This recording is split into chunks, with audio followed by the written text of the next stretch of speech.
Let me show you how to go from this to this in less than 15 minutes of your time. Let's take a look at the tools that we'll need. We're going to need a knife. We're also going to need a heat gun with a high and a low setting preferably, so we can adjust on the fly as we apply the vinyl.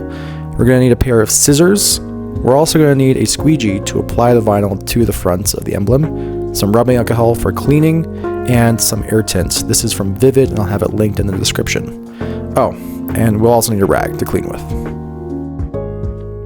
The first thing that we're going to do is cut the vinyl to size. Probably leave an inch on either side so that you have enough to work with.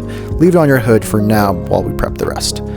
Make sure to clean off the emblem fully. We use rubbing alcohol because it evaporates. You don't have to wait for it to dry. And it does a really good job of keeping that clean. Remove the backing of the vinyl and apply it to the surface, and take your squeegee and smooth it out as much as you can over just the flat part.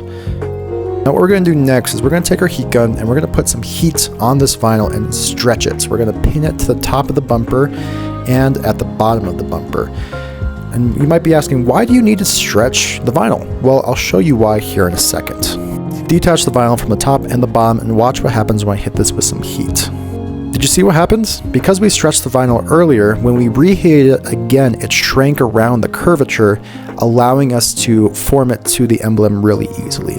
So now all you have to do is keep hitting it with vinyl, taking your little squeegee and forming it to the edges as much as you can. Make sure there's no creases at all. Before we move on to cutting, we want to hit the entire piece of vinyl with a lot of heat without burning it, just to make sure that all the creases and all the bubbles are gone. This is going to be your best time to do it.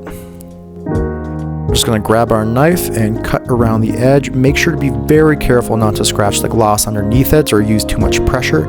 Otherwise, there'll be a permanent indentation from your knife around the edge of where you cut the vinyl, and you really don't want that. Make sure to hit with heat one more time, go around the edges with your squeegee one more time, and from there, you're good to go.